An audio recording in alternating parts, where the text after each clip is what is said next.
One of the people I will never forget is Prime Minister Meles Zenawi, of Ethiopia, who was a very small man, but he was one of the cleverest people I ever came across. I'm not saying his policies were correct, but he was an extraordinarily difficult man to interview. There wasn't a single question I ever thought of that he didn't see what question was coming and what the next three questions were. And no matter how difficult the questions were, he always had an answer. He was a brilliant, brilliant man, and somebody whom I had great respect for. He was also very brutal in some of his treatment of the opposition, but a remarkable man. And I suppose the other man that I really have to mention is, of course, Nelson Mandela, who I had the privilege of meeting. I didn't interview him, but I met him. And he was one of those few people you could say that when he walked into the room, the whole place lit up.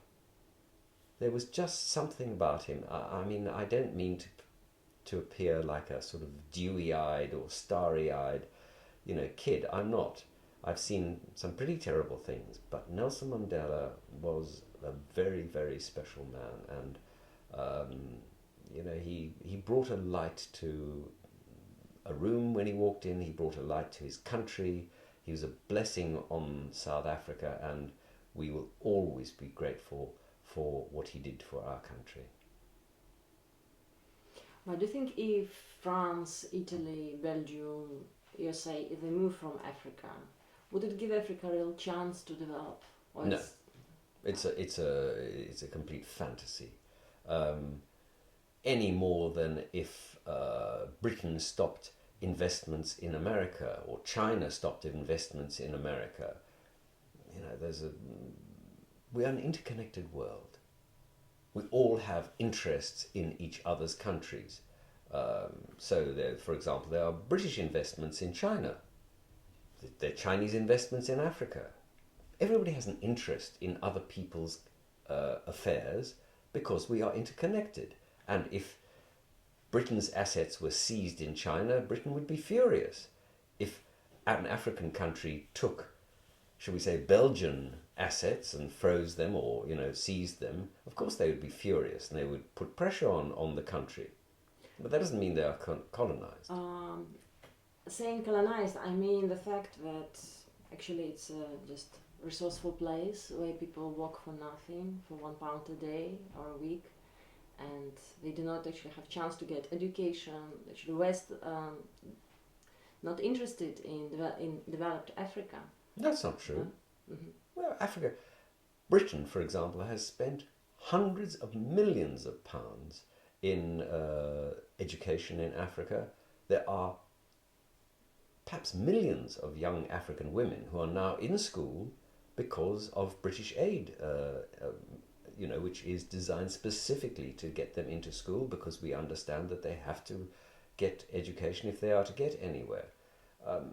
I just think it's part of, as I say, our interconnected world. There is an interest of everybody that other people do well. And, there's been a huge development in Africa. I mean, I started working on Africa in the 1960s when it had first become independent. And Africa was a very much less developed than it is now. Now it is doing well in many respects. In some places it hasn't done well. In some places there are terrible things and it's gone backwards. But in most of Africa it is getting on. It's doing fine. And in the long term, Africa will be a good place to be in, and will have good investments. And there's no reason why Africa shouldn't succeed. I remember very vividly when both India and China were seen as hopeless basket cases that would never develop. They were going to be impoverished forever, that there was no hope of them getting anywhere. I mean, don't forget, under the Cultural Revolution, tens of millions of people were in absolute poverty in China, and millions died in the starvation that followed the Cultural Revolution. We all thought that China was finished. There was no way it was going to get on its knees. Who would talk about China in those days now? Now we see it as a superpower. Nothing is fixed in stone, and Africa will be the same in due course. So you think this is the less evil, that corporations are there, that they exploit this situation. It's less evil, so if they wouldn't have been there, it would have been worse. There's a very famous Cambridge economist who said there's only one thing worse than being exploited by a multinational, and that is not being exploited by a multinational. Because it means you don't have a job. You have no future. There's nothing being put into your country, which will be an investment which in due course, perhaps, will actually provide you with some income. And as I say, if you look at, for example, the huge investments of Unilever, which is a Western company in India, it's very much part of the Indian scene now and has been part of the development of not just that of their own companies, but the sector as a whole.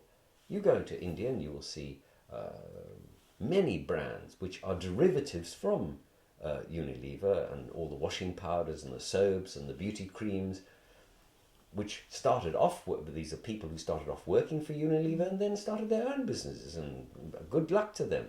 So, I'm not saying that these investments are not sometimes terribly exploitative and that there are not appalling things that have been done by companies.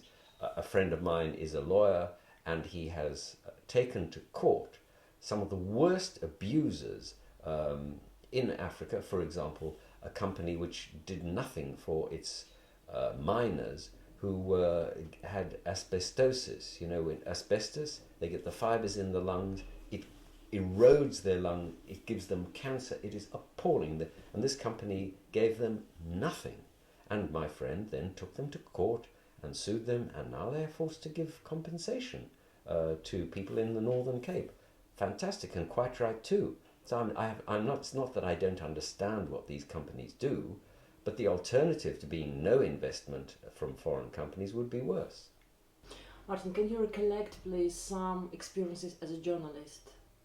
I remember being in the far south of South Sudan, right up on the border with the Democratic Republic of Congo. And it was an area that had been attacked by the Lord's Resistance Army, which is led by Joseph Kony, one of the worst people I've ever had the misfortune to come across. I've not met him personally, but I mean, the things that he has done are unspeakable.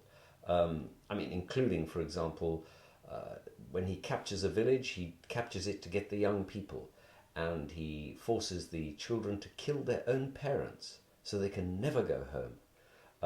If they try to escape, he cuts their ears off, their lips off sometimes. The girls are turned to sex slaves, and the boys are turned into soldiers, brutalized to the nth degree.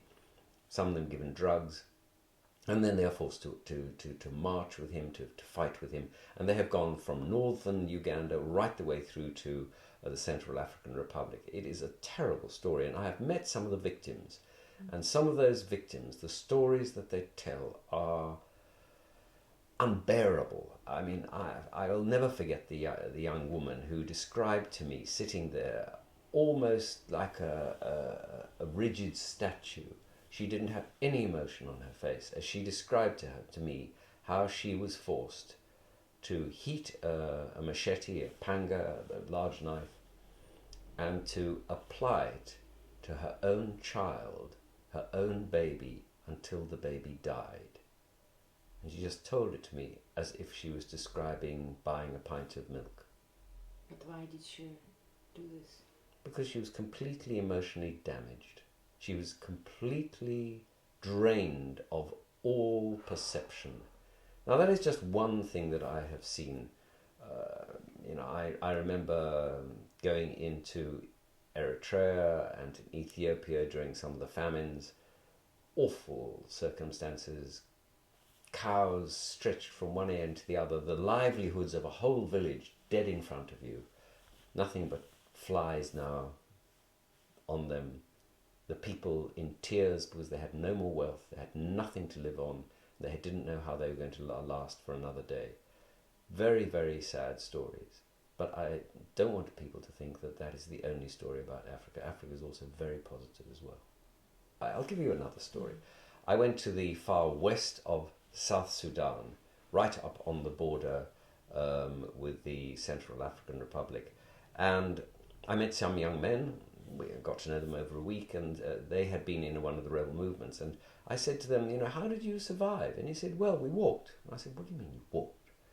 And he said, well, when we got to a certain age, we knew that if we didn't leave, then the various North Sudanese, who were mostly Arabs, would attack them and they would kill them all because they were over a certain age. They were seen as potential soldiers for the rebels. And they started walking. So I said, well, how did you know where to go? He said, well, we had about, a dozen of us, and we just looked to where the sun rose. Where the sun came up in the east, we walked to that direction. We had no food, we had no money, we had no provisions, and we just walked, and we hoped we met somebody or found something to eat. And it took us about 6 months, and they walked to Ethiopia, which is about like walking from, shall we say, Belgium to Greece, without any guidance, without any adults with them, just these young boys. And I said, but didn't some of you die? Oh yes, some were killed by hyenas, and somebody was killed by a lion, and a few of us died and starved, but it was okay, we got through. And they didn't make a big story about it. This was just something they'd done. And almost all of the young men from their area had done exactly the same, so this was not surprising. For them it was just sort of like going to school. Are there any common qualities for people living in African continent? I mean, black people. I think the one thing that I would say is that they have a determination to get by whatever the circumstances. Whatever gets in their way, they will overcome it somehow. And also a tremendous love for their families, for their group, for their tribe or ethnicity. There is a real feeling that they are part of a larger community, not just people on their own, that they have a duty to other people, and that is what gets them by. You go to almost any village across Africa and it would be impossible to leave without people greeting you, giving you some tea, maybe giving you a meal, welcoming you. Always very, very friendly response from people. Generosity to the nth degree. They would give you their last thing if they thought that you needed it. So I have always had a wonderful experience in Africa. I love Africa, and I have reported on some of the worst things that have ever happened in the continent. Terrible, terrible things. People killing each other, droughts where you were practically walking over people's bodies, awful atrocities. But that is not the majority of the experience of African people.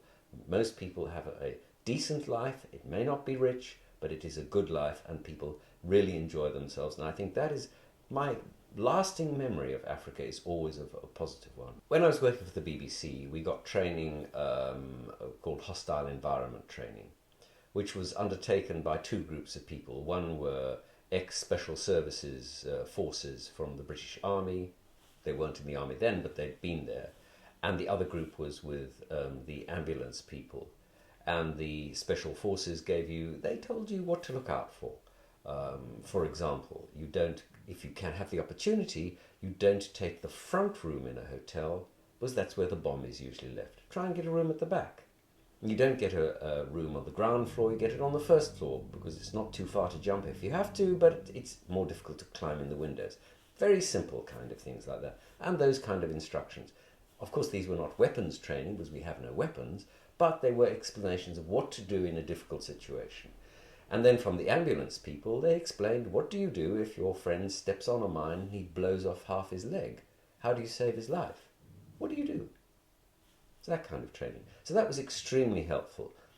In reality, of course, you don't have to use it most of the time, but it sits somewhere in your memory, and that is very helpful. One example where I did need it was one evening. I'd been in Zimbabwe.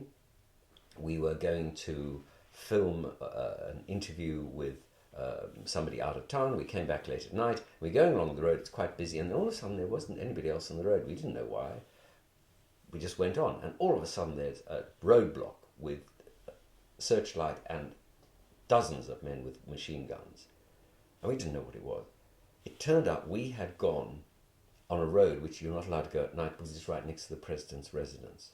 I didn't know that. And they were very, very angry. And then our training in what to do when there's a roadblock came into effect. So the first thing you do, you dip your lights, you show all your hands wherever they can see it, you drive very slowly up to the roadblock, no aggression, you roll down your window a bit, you smile at the people, you are not confrontational at all, and you engage them.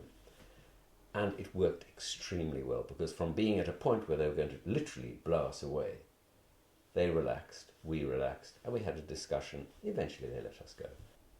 So what gives Africa hope then? It's people. It's people give it hope. Their ingenuity, their courage, their determination to get going. And of course you mustn't forget,